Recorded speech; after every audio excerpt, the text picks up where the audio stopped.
welcome to Top Talk. Thank you. Thank you for having me. We know that the ACCI is kind of the foremost aggregation of private sector businessmen and women and so on. Now, how would you say that the private sector has coped with the recent challenges? Talking about economically, we have the dollar rate, we have the price of fuel. Prices are skyrocketing everywhere. Is this actually a benefit, or is it a problem for the private sector? The economic challenges in Nigeria are a problem to the private sector, but they could be an opportunity. In problems there are opportunities. What are the challenges that we faced as private sector? Security, for instance, multiple taxation, and then the COVID-19 brought itself, and then there's financing. So the private sector has really been stretched, particularly in the last 3 years, with the COVID-19 also coming to aggravate issues. However, at Abuja Chamber of Commerce and Industry, we've tried to proffer such solutions. For instance, for security, we joined the Police Public Relations Committee. We're there fully making our input, advocating to governments to really look into the security issues and proffer solutions so that businesses can thrive. We have also supported our businesses with some form of soft loans and grants, particularly the micro, small and medium enterprise businesses. But in addition to that, we advocated to government, CBN, international institutions who support businesses. And to some extent, yes, we've been able to provide support, even though, of course, it's not enough. But on our own part, we've done that. We also have the issue of power, which is also a very stressful issue for businesses in Nigeria. If it is not that you are buying diesel at exorbitant rates, rate at which you can't break even, and or you have to transfer the cost to customers, it is even the national grid, even the cost of the electricity that comes from the national grid is really high. So I say, if you're a businessman in Nigeria, you're a superman. If you are succeeding as a businessman, even if you're not succeeding, if you're just thriving as a businessman in Nigeria, you are a superman. On the issue of multiple taxation, look at that. Businesses are facing issues around, you can hardly commute, the infrastructure is not there, COVID-19 has come and hit hard on you, and then there's multiple taxation to contend with. Yes, we've tried. We have advocated. We have a whole policy advocacy center here in the chamber that advocates continuously sit government officials in round tables discussing and proffering solutions. We have done that, but more needs to be done to support the private sector in this country. All right. Now you've made a very fair point, or broken down what the private sector is doing. How do you think the government can actually help? Because at the end of the day, when the private sector is flourishing, it still goes back to the nation in general. So what should the federal government be doing to aid all you've said so far? Okay, so to be honest with you, government is not really, and if you are an honest government official, you will understand that what I'm about to say is the truth. Government doesn't help, it just does its job. You understand? Let the infrastructure work properly. Look at transportation in this country. The rail lines are not even working, and that is the primary means of transporting items from point A to point B in any country. It's a no-brainer. Do you know the reason why sometimes Nigerian exports are rejected? Because of transportation. So you carry your goods, you put it in a truck that has carried cows and petrol and all kinds of things. The goods are okay, they are up to export standards. But by the time it gets to the port, it's contaminated by the content of the vehicle that carried your product. It's a no-brainer to make infrastructure work in this country. If we want the economy of this nation that we belong to succeed, we must do things selflessly. We must get these preliminary unnecessary issues out of the way. So yes, government needs to do its job. Government also needs to look at the financial sector and make it a little bit more friendly to businesses. Look at the cost of loans, for instance. There are not even enough grants for businesses. Young people coming up, even if you say, okay, other established businesses can go on and continue to pay the taxes and everything because they have gotten there, what about the startups? What about the young people? There is going to be a vacuum in this country where old businesses are phasing out, young businesses cannot come up. And that is going to be a major, major crisis. We are heading for it if government doesn't get up and seriously look at the issues around developing business and developing the private sector in this country. Yeah, that's fair. Now, speaking about what the government can do, let's talk about an event that happened recently at the ACCI, which is the Gas Summit. Now, we hear experts are constantly saying that the gas flaring in some parts of the nation is wasteful because gas can be a very valuable resource. Now, that being said, how do you think, or how viable do you think it really is for us to transition with gas? Because the idea, from what we hear, is that everyone wants to move to renewable energy, and gas will be the interim. But from what you've seen and your projections, how do you see that being viable in the country? I think in that aspect, government has kind of done well. They've declared this decade the gas decade. Government has a policy on gas. The domestic gas summit we had was to bring them together, to profile a way forward, right? To have a communique, to have resolutions to say this is the direction that we're going to take in implementing these policies. Because it's one thing to have the policy, it's one thing to make the declaration, and it's another thing to implement it. While government has its responsibility in implementation, I would also dare to say the private sector needs to take the lead on that, because government is not business. Businessmen have to do their own part, and that is what we just did. Gas is greener, is cleaner, is more available in Nigeria, and there's absolutely no reason why we're solely depending on petroleum and diesel in this country for energy.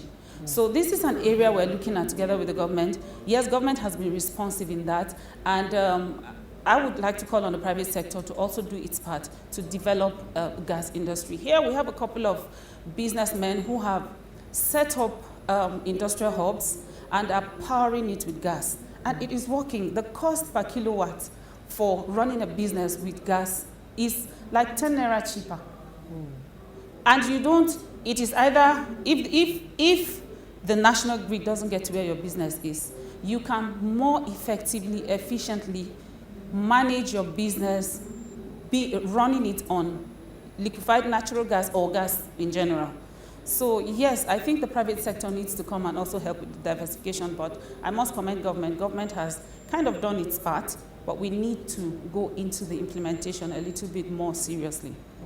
Well, you know, these ideas usually sound so straightforward and simple, but what are actually the barriers? What stops someone from actually going into this as a businessman? What would limit you if you try to, you know, key into gas, perhaps even before the government is ready? Well, for gas, you cannot key into it when government is not ready. You know, because government is heavily influencing that sector. But one of the main challenges is financing, of course. It is costly to set up those plants.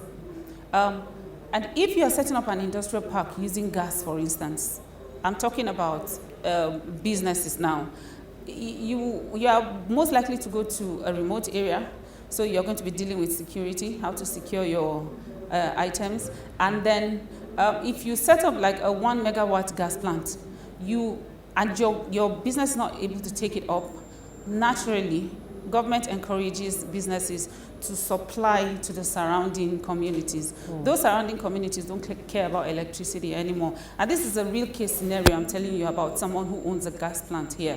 They are not able to share the power they are generating from the gas plant, and so they are not able to make money from it. So recouping the funds for establishing a gas plant is a little bit tacky for them in their businesses. However, there are few government initiatives to support those kinds of businesses. So they defray some of the costs, I think about 50 or 60% for you, so that your business is still able to survive on that installation. All right. So at the end of the day, gas is still under fossil fuels.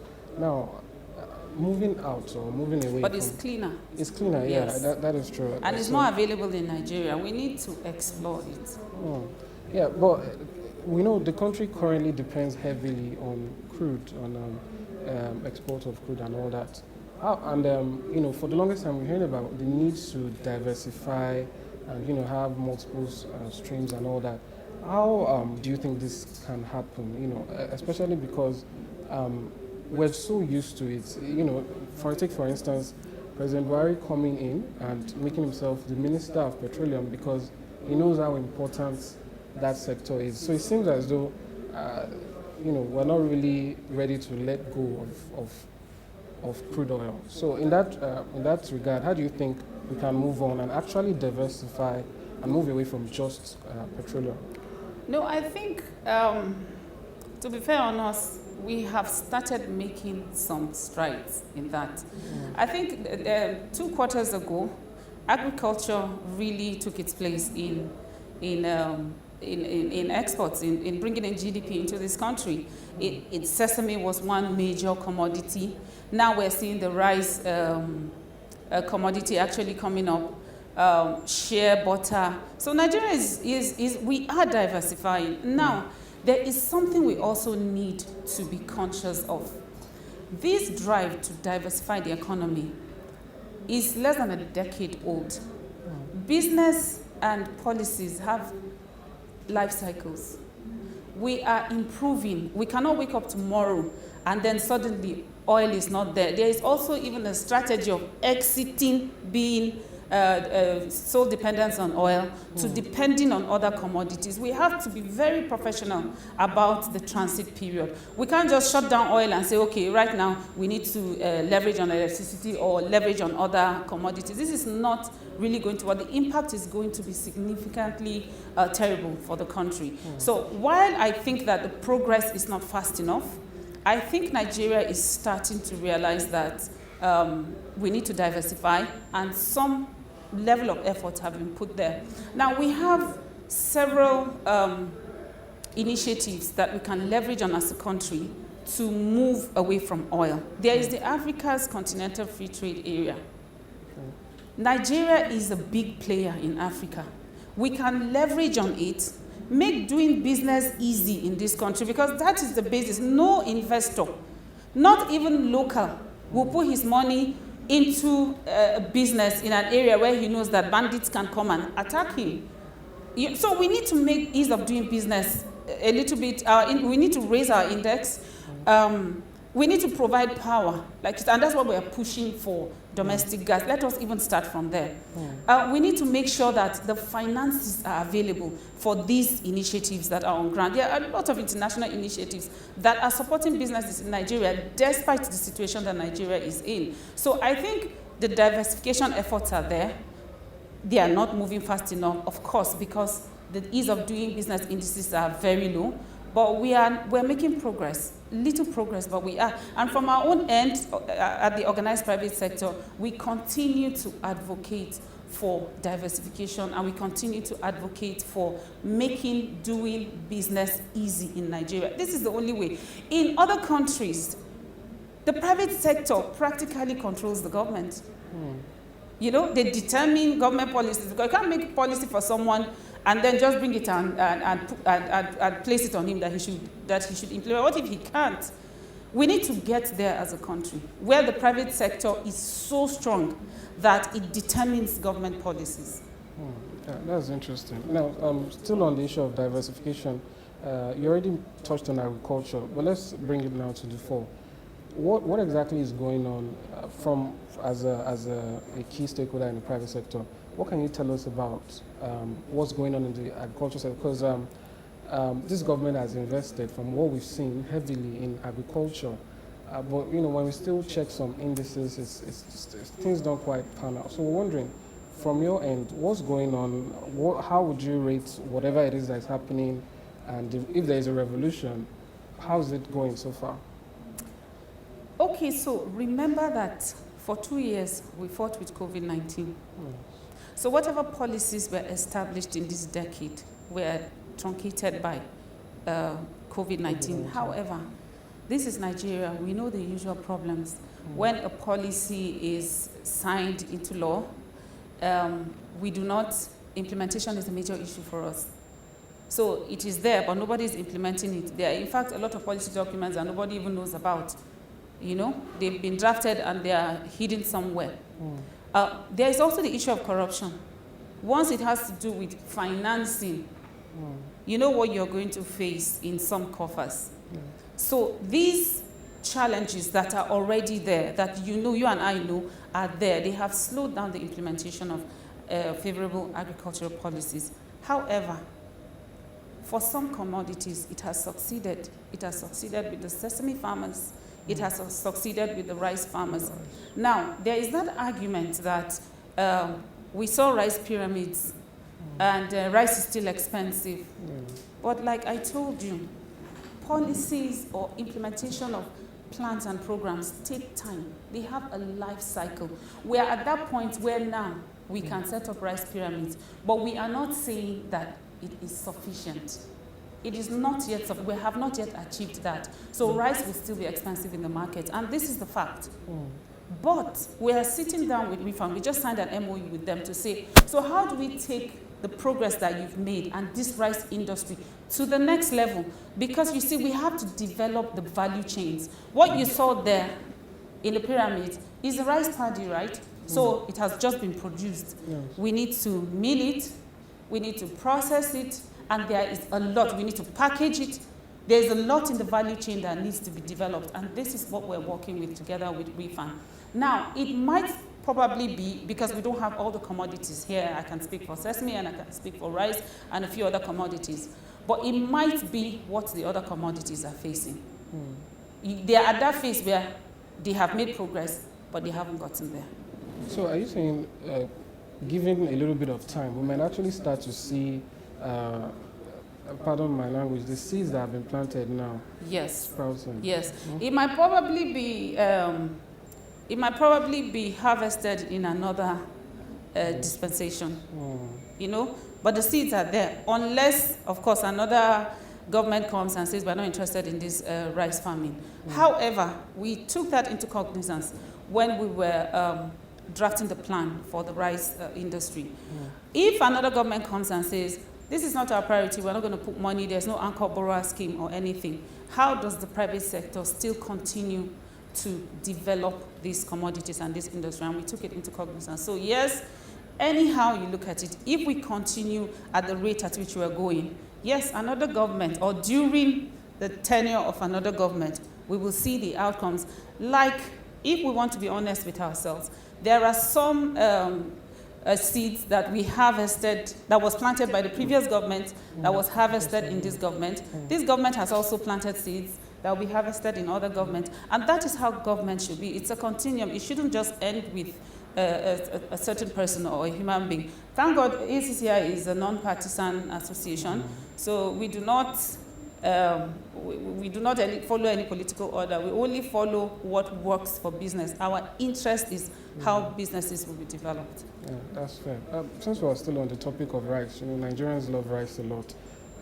I just want to get your thoughts on a particular policy, the border closure. How did that really affect, rice and other commodities per se?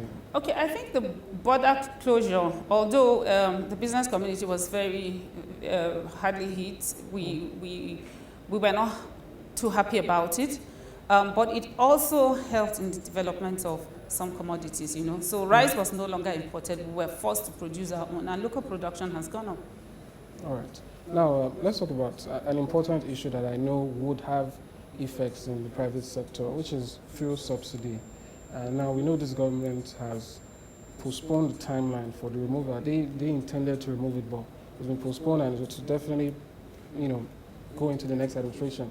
I'd like to know the stance of businessmen and women. What do you actually feel? Do you feel, because if it is removed, we have we have projections everywhere about how prices will start rising everywhere and all that, and things are already high. But how would this affect businesses in the long run? What's the stance of? Okay, so I'm not going to speak as the opinion of businesses. I'm going to speak in my own opinion. Right. This removal or non-removal of subsidy has not yet been gotten in Nigeria. Several governments have tried to remove this subsidy and it hasn't worked. So we haven't gotten it. But for me, it is like taking Panadol for malaria.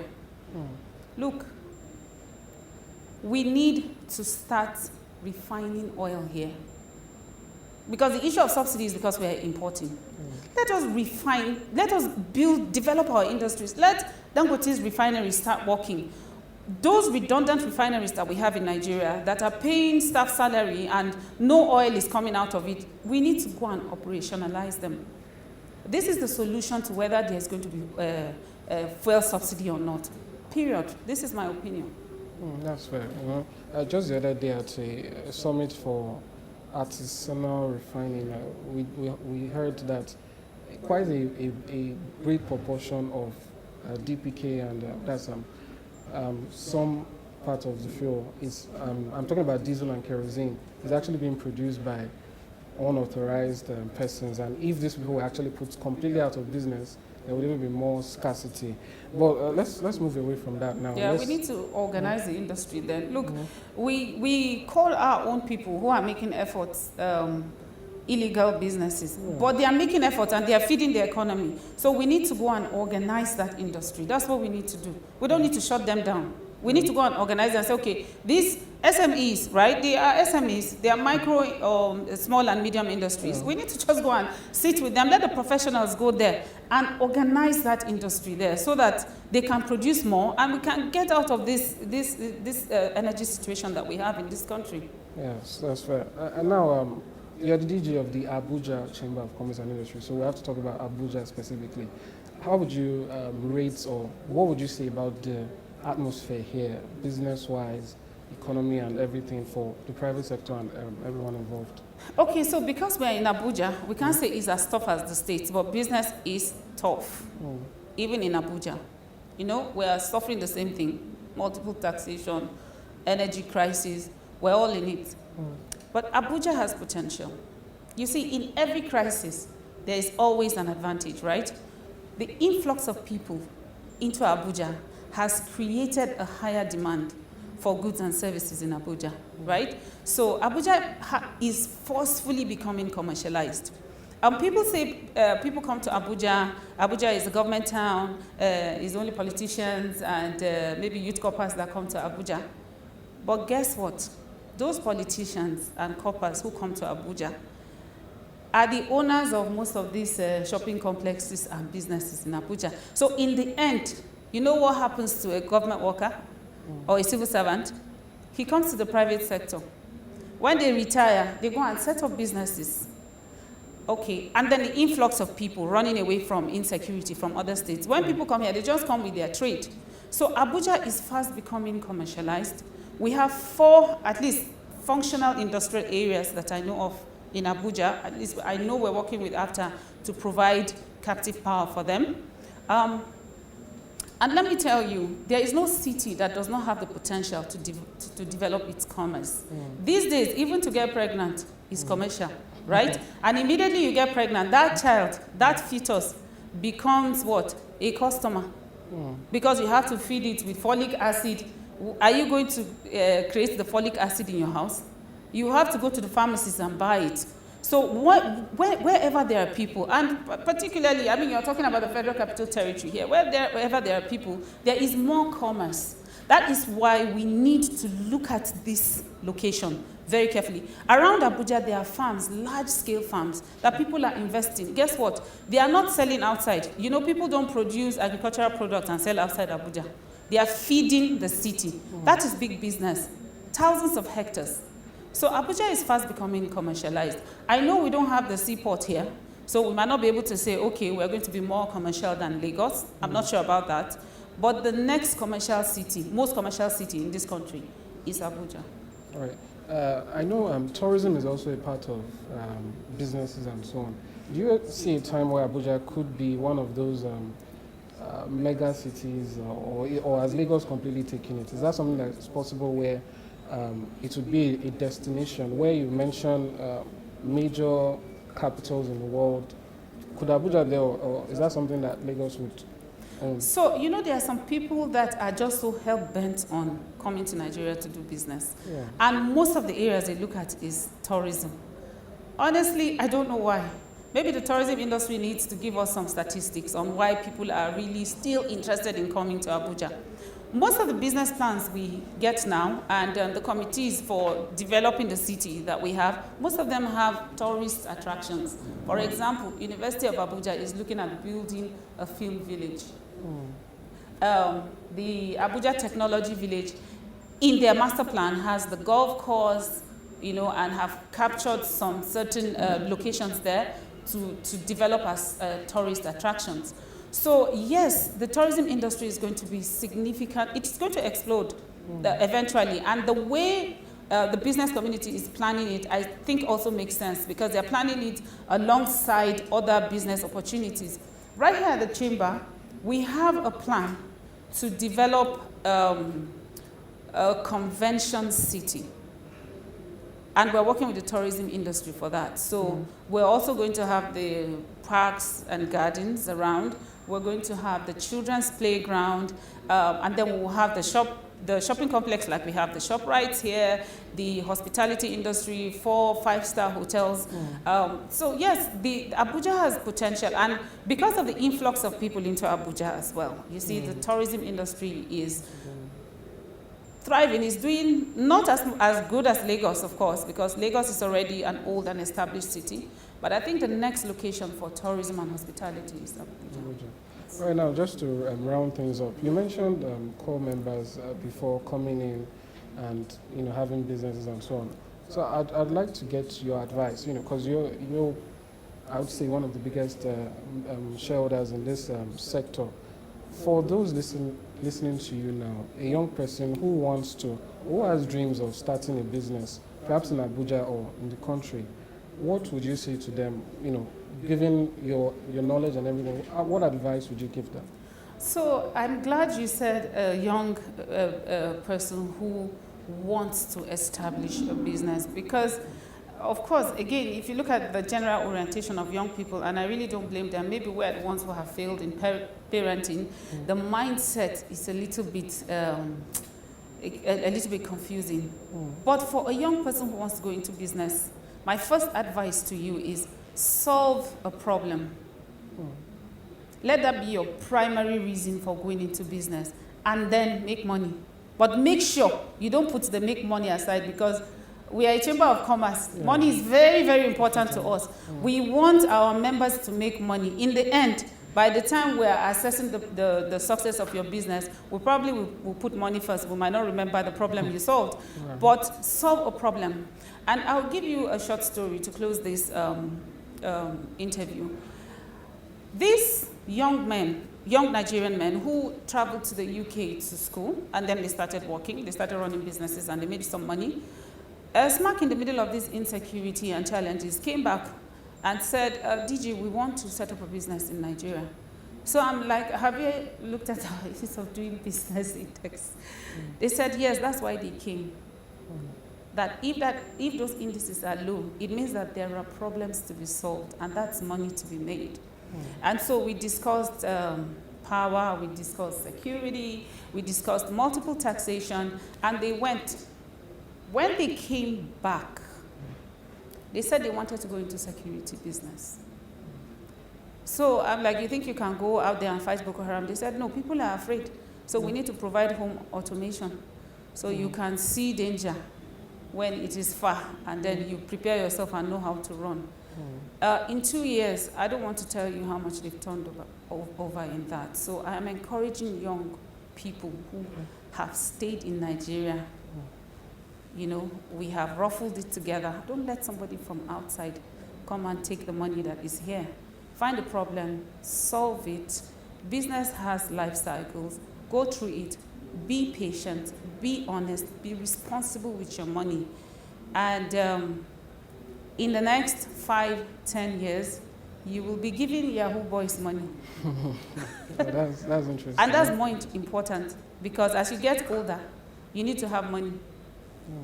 You need money less now than you will need it when you get older. Trust me. Oh, those are words of wisdom. Thank you very much. Yeah.